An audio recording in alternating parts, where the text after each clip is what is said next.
Hello everyone, I'm Mal, and I'm once again joined by my friends and fellow XCOM commanders, Mickey and Vanguard. Hey fellas. Hello. Hello, hello. So we're going to transition now into the discussion about XCOM 2, the base game, what we liked, what we didn't like. We'll contrast a little bit against XCOM EU for comparative purposes, but this is probably going to take us a little while because I think we all have some pretty heated, defined opinions about XCOM 2. So Mickey, you want to give us a starting point? Yeah, should we cover what we liked about XCOM 2 first? Which, no joke, this list is very long, but the liked section is about 5 or 6 lines.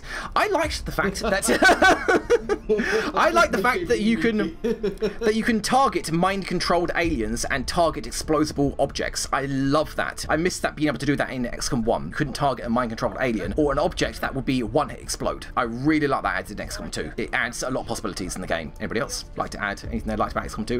Is the list that short? Nobody else wants to say anything? That was your list? No, I've got more. I just want to, go back and forth between people.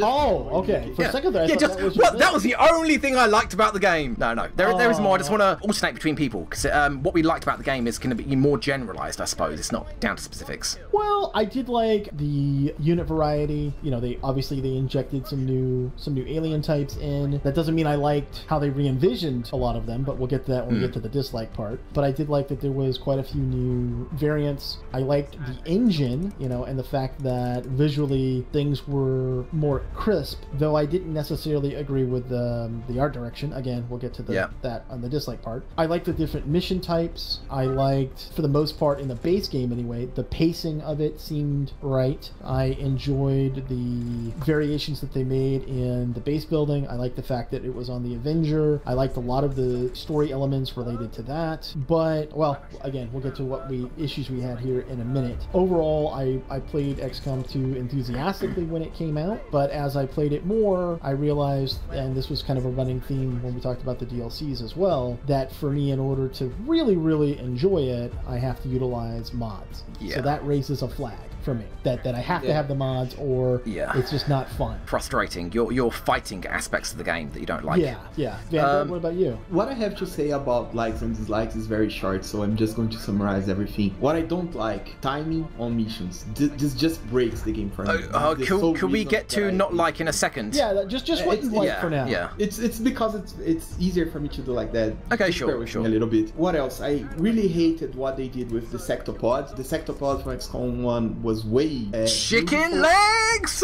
Yeah, it just doesn't look like a military mech for me. It's just like something that a mechanical engineer would throw and draw on a bar when he was completely drunk, and when he got sober he realized, what the hell did I just do? How long do the legs go? And you just go scrolling through the pages of just legs. Yeah, the other thing is how hard to read the health bars are. Yeah. Those three things are everything that I hate about XCOM 2. Everything else, this is what I asked you to do like that, is something that I think it's as good as XCOM 1 or a little bit better. This is just, so there's a very vast topic of how many things I think are as good as or are better. The enemy variations are better. The enemy artwork, yeah, I know I don't like a lot of them, but I can see why they are there. They just want to make it more different, let's put it like that. I'm okay with it, as long as you don't mess up the very words like they did with the sectopod. The Andromedon is a unit that I think it's very fun to watch. Yeah. Andromedon was really well designed, for the most part. Yeah, for the most part, that's a very believable unit. I mean, from the engineering standpoint, I can see somebody making something like that. I know it's not perfect, but it's believable enough. It's not like the sectopod. But what killed me most is timing. I know that the devs want to put that so they can press out the players so the game is more fluid, so they don't spam Overwatch that much. I know that, but yeah, okay. We'll get to that. We'll get to that. Yeah, we'll definitely cover that. Let's cover that right now. No, I only said one thing that I liked about XCOM 2, and I'm not that mean towards XCOM 2. No, okay. So how did you guys not mention soldier customization? because there's always been soldier customization. Yeah, but it was just armor. That's all it was. Well, actually, no, armor and head. Armor, head being part of hair. That was all there was in XCOM 1. In XCOM 2, you can change different legs, shoulders, arm plates, wrists. Better, but I think it's much better. It doesn't, but it helps you. The soldier customization is phenomenal. Yeah, it is outstanding. XCOM 2 has its problems. Get to that later. But yeah, I really liked it. I like the fact that in XCOM 1, how different. You okay there, buddy? Oh, excuse me. Don't die on us. Don't die on us. It's gonna be a long talk. Oh man.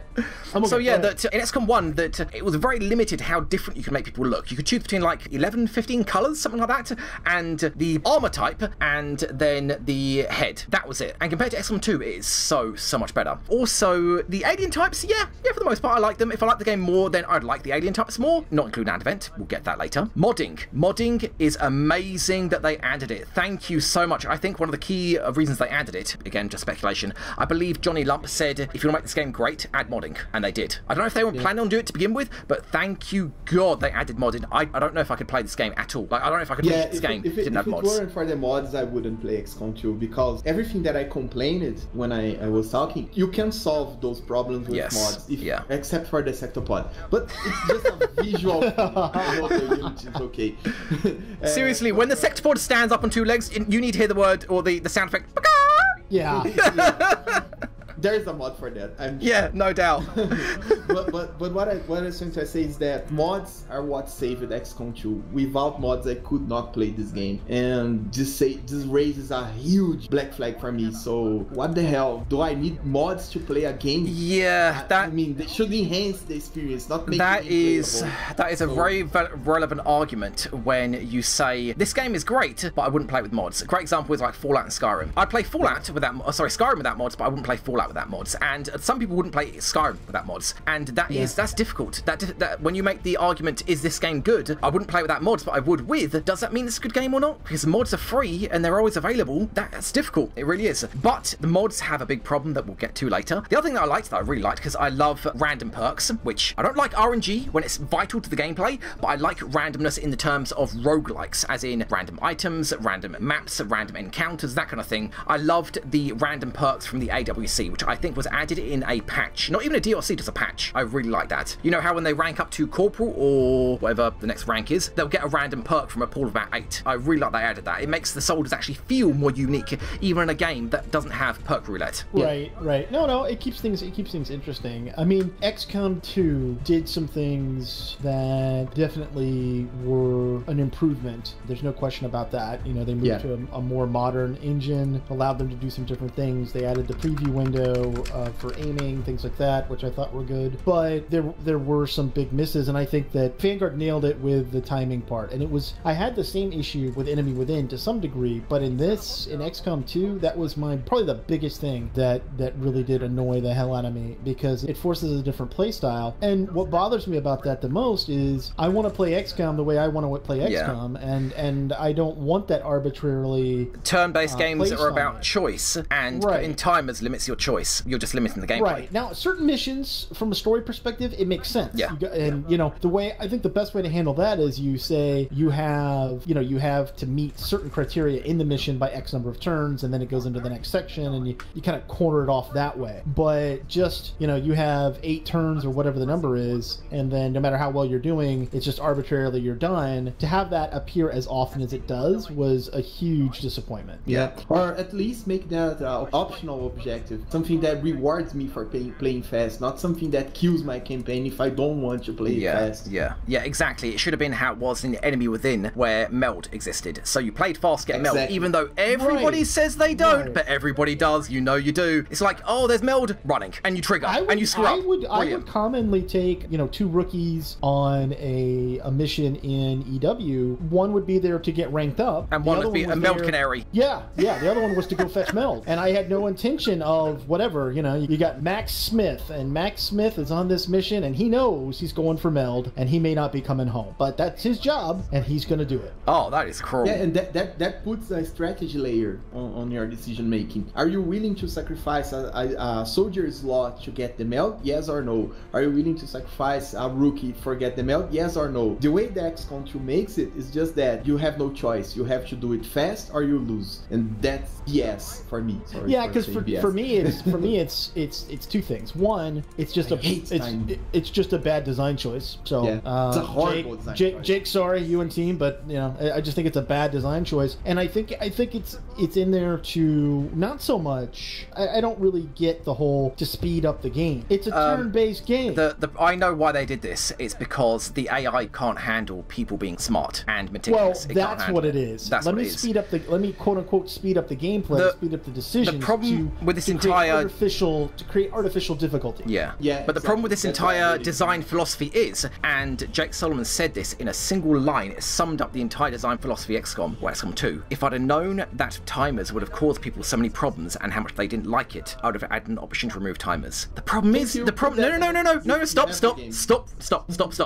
Do you know why? Jake, that wouldn't fix your game because you designed it around having timers. If you remove timers from a game that you designed to have timers in, then you're going to end up with an overly easy game. It wouldn't fix the problem. You're using timers to band-aid a big problem with the AI, and without them, you've still got that big problem. It wouldn't fix the game. It causes new problems. But we're getting into balance. First, guys, tell me what your experiences are with RNG, because I really, really don't like the RNG in XCOM 2. I think it's way too heavy. So, what are your thoughts on the RNG?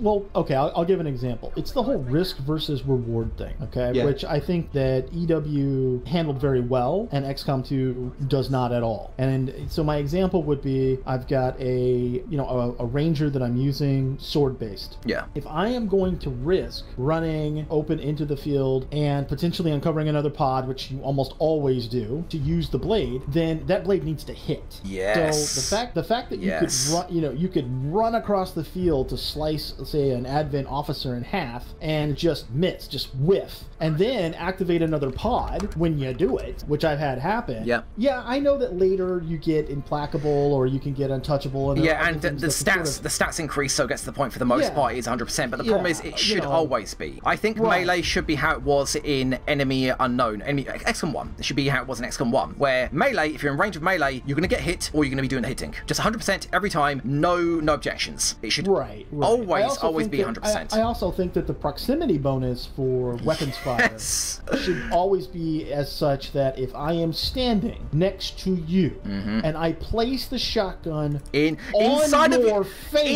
your mouth, then chances are, unless something misfires, we should have success there. Yes. Something should connect. But that's just me. People always make the excuse, but in real combat, imagine you're sprinting up somebody and this is all happening in one motion, you're sprinting up, you're raising your weapon, you could miss because, you're doing this all in one action. Guys, stop justifying abstract mechanics for realism. Realism should always take a sideline to fun every single time. Same as story, unless it's a solely story-based game like Telltale's. It should always be fun above everything else every time. You're overthinking it, Mickey. In real life, you would never bring a sword to a gunfight.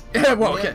I mean, like with assault rifles, for example. With assault rifles, the exact same thing happens. You run up point blank, rookies get an 85% chance to hit a target unless they have a base innate defense. Point blank, Mickey. It's a weapon fight. You would stay far away, carrying fear. I'm sorry, I'm trying to justify people that argue against it, but yeah, I get it. It should be 100%. Point blank should be 100% unless that soldier is impaired, they got mind frayed, or they got stunned or something. It should be 100% every time. But it's not. Why? Because RNG. RNG creates difficulty, creates replayability, but it doesn't though, does it? It's fake. It's shallow difficulty and replayability. Difficulty is based on balance, and replayability is based on choice. There's a term that was created because of this. People say you're XCOMized when you're playing a roguelike game that relies on chance. Yes, so that expression. When you have 90% and miss 90% shots. Remember, Mal, on your first time you were playing XCOM, I remember you missed it. I think it was 90% or 95% shots in a row. I calculated the chances for you. Remember that? It was 3 or 4 years ago. It was on XCOM 1. It was like, I don't know, maybe 1 in 5,000 chance of that happening again. And it killed one of your soldiers. And I said, wow, nice. He died because of 1 in 5,000 chance. The problem with that example, Vanguard, the problem with that example is I can think of better solutions to all of the issues that I'm going to raise. But in terms of chance to hit, just base chance to hit, I can't think of a better way of doing it and keeping the game fun. Invisible Ink is 100% chance to hit. If you perform an action, it will succeed. Same with the enemy. If they perform an action, it will succeed. Phantom Doctrine is based on awareness, where performing actions, certain actions, not normal actions, costs awareness, but dodging attacks also costs awareness. If it's a single shot and you've got awareness, you'll dodge it, guaranteed. If it's multiple shots, then you'll take less damage because you're dodging most of them and you're using your awareness. When you're out of awareness, you will always take maximum damage every time, as long as you're not on cover, in which case you still take damage, but less damage. I wouldn't recommend that for XCOM because a lot of people won't like that. So the example you made, I get it's not fun when it happens, but I can't think of a better way of doing it. Unless you guys can. There's a very easy way to do it. A lot of those chance-based games work like what I'm going to say right now. If you have a 90% shot and you miss, nice. If you miss again, nice. The third time, the game soft caps the difficulty and guarantee you hit it. It happens in XCOM, but only in easy mode, both XCOM 1 and 2, and I'm not a fan of that. I don't like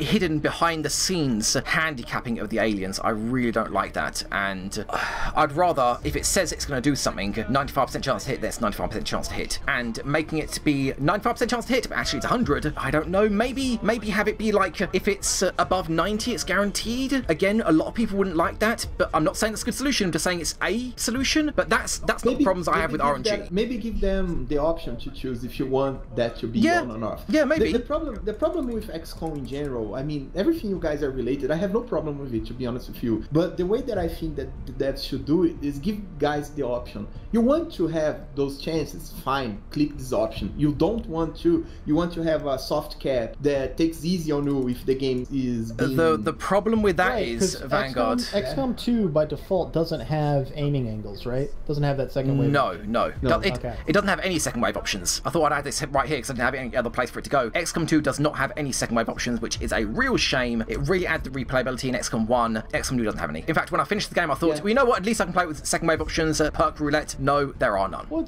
it's got some advanced options though, right? As I recall. Advanced how? None are related to what we are talking about. Yeah, not gameplay though, yeah. But regardless, the base chance rolls of a shot or hitting a target, those I don't inherently have a problem with. The things is everything around that base idea, that base gameplay is also RNG. For example, what do you guys think of dodge? Oh, yeah. As I said, I don't have a problem with it. For me, I know it's XCOM. The game is supposed to be like that. If you don't like it, don't play it. For me, this is exactly how I see it. So I'm okay with it, to be honest with you. We were talking about Battle Brothers a while ago. The game is just like that. Sometimes you just die because RNG kills you. Well, happens. It's part of the game. So I don't have a problem with... But would the game be better with... You just said that you mentioned... I wouldn't say it's going to be better. I was going to say it's going to be different. And if you have the option, people that choose not to play it because they don't like those RNG stuff, maybe they give the game a chance. So the way I'm putting it, it's not that I think the option should be there because this way is better. No, it's not what I'm trying to say. I'm trying to say that if you put the option there, a lot of people are going to hate it and they are not going to use it. Fine, that's you. Maybe that's half of people that are watching this video, maybe even more. But if you put the option there, a few people, or maybe a lot of people, I don't know. I know some people would inevitably say, I loved that idea. I love the idea that I miss a 98% shot and somebody dies because of it. People have said that to me in comments. Exactly. So maybe the putting the option there brings a wider audience to the game. But this is my fight with all this kind of But things. you can't put options for that for everything, because I've been playing Deus Ex Revision and that has options for so much and I love it. I wished more games did that, but it took them so long. Understandably, it took them so long. It is a massive pain to do and it's brilliant that they did that. You can't expect that of AAA games, to add and remove gameplay elements, but not have it be part of the base game, but make it be an option. They would never do that. They couldn't do that. Then imagine balancing the game. There'd be the base game and then removing and adding things. It's just like having a easy, very easy, medium, hard, very hard. Fine, put them there. So if you play on very hard, you cannot choose those options. I don't think very easy. They're enabled by default. I don't think that's a solution. I don't think that's a solution. I think that there are certain things that will just inevitably make the game better. For example, dodge. If it wasn't there, the game would be more fun. As a result, enemy unknown, enemy within. Long War 1 didn't have a dodge mechanic. where it was 10% based on what the alien that you've got, or your soldiers as well, what chance they have to dodge. And you missed the target. Oh, whoops, you missed. Sorry, they dodged it. Oh, sorry, grazed attack. You know, you didn't get a crit when you had like a 90 to crit. You dodged. Sorry, you know, never mind. What input do you have on it? Yes, I know in a later patch they made it so point blank cannot be dodged, but even so, that's point blank. I don't think dodge makes the game better. I don't think anything I'm talking about involving RNG actually makes the game better. I think it makes it worse. The game should be about choice. It should be about taking risk for reward. Yes, tactical gameplay. You make tactical decisions. You get punished if you're making bad choices, rewarded if you're making good choices. If you take a flanking shot at 85% to hit, exposing your soldier to get a guaranteed kill, well, wouldn't be guaranteed, or at least it should be guaranteed, but it's not. You get punished for it if it misses. But you're taking the risk that you might trigger another pod by doing that. So why? Yeah, that's the point. Some people like that. Some people don't. Give them the option. That's what I'm trying to say, Mickey. It's just that it's not very hard to do as you think it is. For example, what they need to change? Melee is always a hit. Flanking shot is always a hit. Well, and they did, right? Via special items. You get the katana, right? You don't miss. Yeah, yes, but those that's a fringe example. And the problem is you're thinking. What I'm saying though is that they themselves thought, oh, in the late game, if you're going to take that kind of risk, you probably should be able to hit. Yeah, but Mao, in the late game, you're not going to miss melee unless you're going up against something with huge defense. At that stage in the game, it's like getting a perk that solely gives accuracy for a sniper in XCOM 1 at the end of their perk tree. At the end of their perk tree, they're not going to miss. What I'm saying is that even the devs had the thought that, oh, melee is not the risk for reward here. Oh, yeah, right. Yeah, so they're aware of it, but they... But it really should be addressed. They just don't know how to fix it. That's the problem. Yeah. You shouldn't miss, or you should very rarely miss. Yeah. You know. And we got a lot to talk about, so let's move on to a different. Hold on. I will skim this, and if you want to interrupt me, if you think you've got some input on this, then go ahead. Because saying I don't like RNG and not explaining why. Okay, so Reapers having a 50% chance to get revealed. Why? Make it be close range, guaranteed, long range, and then a chance. All these RNG roles, you should have input on them. Hacking is horrible in XCOM 2. Granted, yes, I know you can damage mechs and have a higher chance to hack them. Yes, that's good. But objectives, when you get the bonuses, I've been criticized for not checking like every whatever security poll and not doing more with enemy mechs. But yeah, the thing is, why would you? It's because it's completely unreliable. Exactly. High levels of difficulty. Exactly. It's not based on your choices. It's based on RNG. What about hold on. What about the EMP grenade? Does it stun enemies? Yeah, sometimes maybe. Exactly. Maybe it stuns them. Who knows? Why? Why is it maybe? Why is it maybe? How about Vanguard? Hold on. I know Mal wants to get through this section quickly. Psi operatives learning perks at random. That I like the idea of, but when some perks are broken overpowered like Silence and Rift,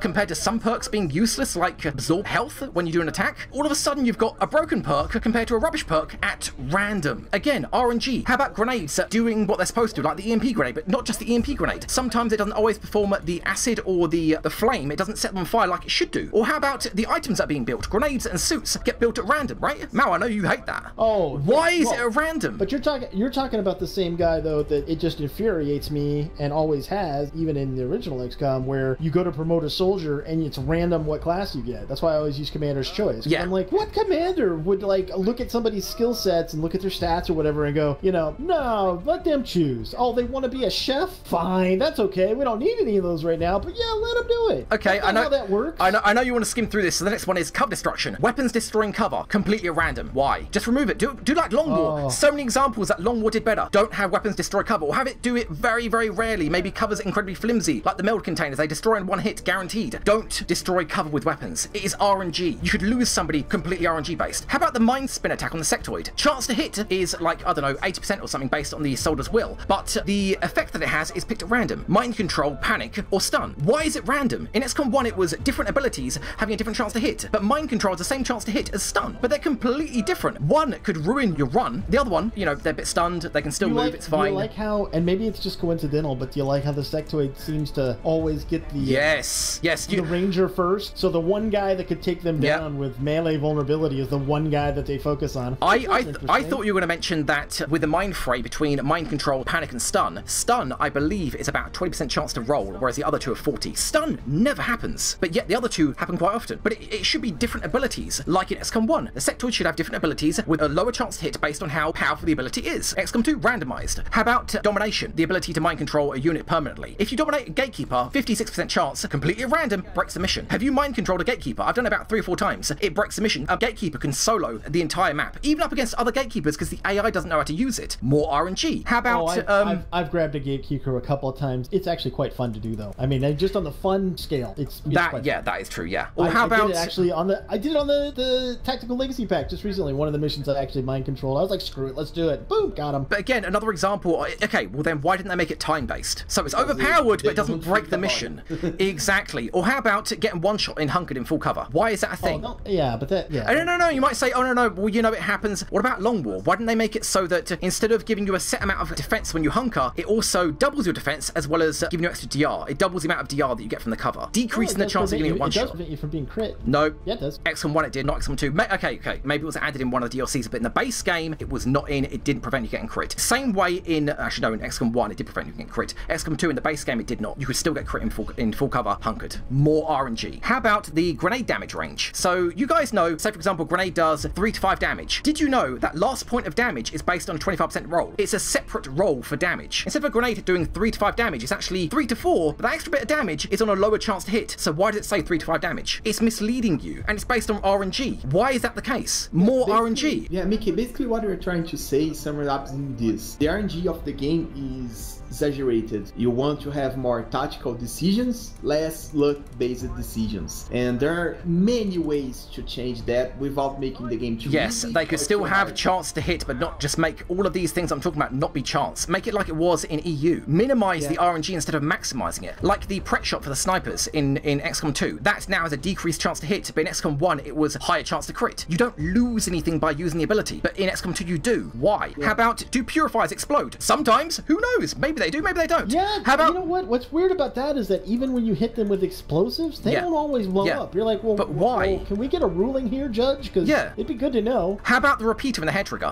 One-shotting a sectopod. How can you tell me that doesn't break the game? I've done it and I love it. It's incredibly fun, but it breaks the balance of the game. Yeah, repeaters are just, wow. Or shooting and then shooting again, having a chance to shoot again after that, and so on and so on. How about the Sentinel perk in XCOM 2 being, if you hit the target, you have a 50% chance to shoot again, and then again, and then again, and then again. I've had my Overwatching soldiers, can't remember what class it is, that have Sentinel completely, single-handedly clear a pod on reveal. And other times it does nothing if you didn't hit that first 50% roll. Why is that the case? In XCOM 1, Sentinel was you fire twice on Overwatch as long as you can, as long as there's enough enemies to shoot. Or rapid reactions, whereas if you hit the target, then you fire again. Hit the target, then fire again, then that's it. You get 3 shots. There is so much RNG, and it's overwhelming to playing well. You get punished for RNG instead of punished for playing badly. Well, and I think, you know what though, I think that's important to note, because Vanguard had said this much earlier. I think for us, because the 3 of us tend to play, you know, on higher difficulty, or we play mods that make the game inherently much more difficult, those decisions that we make, not being able to make a technical decision and know that you can rely on it, becomes a huge factor when you're playing on higher difficulties. The game was not built around, and I remember the devs talking about this, it wasn't built like XCOM 2 was not built around playing on Legend. It was built around playing on whatever the default is. Is it normal? But the problem is XCOM 1 wasn't built around impossible. They actually said they called it impossible because they thought it couldn't be beaten. Yeah, well... So it's not so much about the fact that they didn't intend for it to be played in a high difficulty. Is that beating on impossible relies on luck. It doesn't rely only on skill. In Long War 1, sorry, in XCOM 1, yes, it does rely on luck in the early game. But again, balance is going to be something I'll get to later. Every one of these games have inverse difficulty curves, which I'll get to later. How are we looking for time before I move on to UI? Well, we're pretty far along here, actually. Shall we end the episode and continue next time? Yeah, what we're going to... Okay, so we talked about what we liked for at least a couple minutes. Then we talked about RNG for a lot of this. What's the next thing you got on the list there? UI, and what you... Well, I mean, we covered what we liked, what we didn't like about the UI, but we'll get that next time, as well as balance after that, balance problems the game has, the AI issues that it has, whether we liked or didn't like the story, I didn't, spoiler, and issues we encountered when playing the game, which there were so many issues with the game, so many bugs in the game. Like, to this day, pods of aliens still teleport. I was playing the DLC, and I was seeing pods of aliens teleport in front of me then away. But we'll get to that next time, I think. Great. Alright, folks. Hope you enjoyed this episode. If you did, hit that thumbs up. Thanks so much for watching. Till next time, I'm Mal for Vanguard and Mickey, and we will see you later. Bye-bye, guys. Bye-bye.